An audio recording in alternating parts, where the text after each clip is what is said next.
আজ ছিল সরস্বতী পুজো, তাই আমি সকাল সকাল স্নান করে এখানে ওমকে রেডি করে ওকে বলছি চটিটা পরো, কারণ ওকে আমি রেডি করে দিয়েছি আর আমি যাচ্ছি রেডি হতে।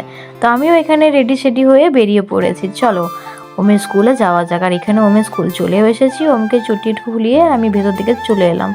তারপরে দেখি এখানে পুজোর সরঞ্জাম সব তৈরি হচ্ছে। তারপরে আমাকে বললো তুমিও একটু কাজে লাগো, আর আমিও দেখো এখানে ম্যাডামের সাথে ফল কাটতে বসে গিয়েছে। ফল টল কাটা হয়ে গেছে আর এখানে সমস্ত কিছু রেডি করে দিয়েছি। তারপরে ব্রাহ্মণের আসার অপেক্ষায় আমরা আছি, আর এখানে দেখো ব্রাহ্মণ আসছেই না। তার ফাঁকে আমি ছেলেগুলোর সাথে একটু মস্তি করছিলাম, সবাইকে বলছিলাম তোমরা একটু আমার দিকে তাকাও। তারপরে এখনও ব্রাহ্মণ আসছেই নি, এরপরে এলো ব্রাহ্মণ এসেছে। এরপরে ফাইনালি আমাদের পুজো হবে। এখানে পুজোর সব কিছু রেডি হচ্ছে, আর এখানে দেখো একটা ছোট্ট বাচ্চা এই ড্রয়িংটা করেছে, কি সুন্দর না।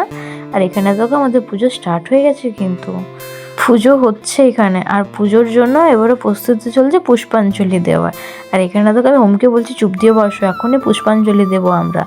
তারপরে পুষ্পাঞ্জলির জন্য এখানে ফুল রেডি করা হচ্ছে, পুষ্পাঞ্জলি দিয়ে এখানে প্রসাদ বিতরণ করে বাচ্চাদেরকে দেখো সবাইকে প্রসাদ দিয়েছে। আর যখন পুষ্পাঞ্জলি দেওয়া হচ্ছিল আমি কিন্তু ভিডিওটা করতে পারিনি, তাই জন্য আমি ওখানে প্রসাদ খেয়ে আমিও বাড়ি চলে এলাম।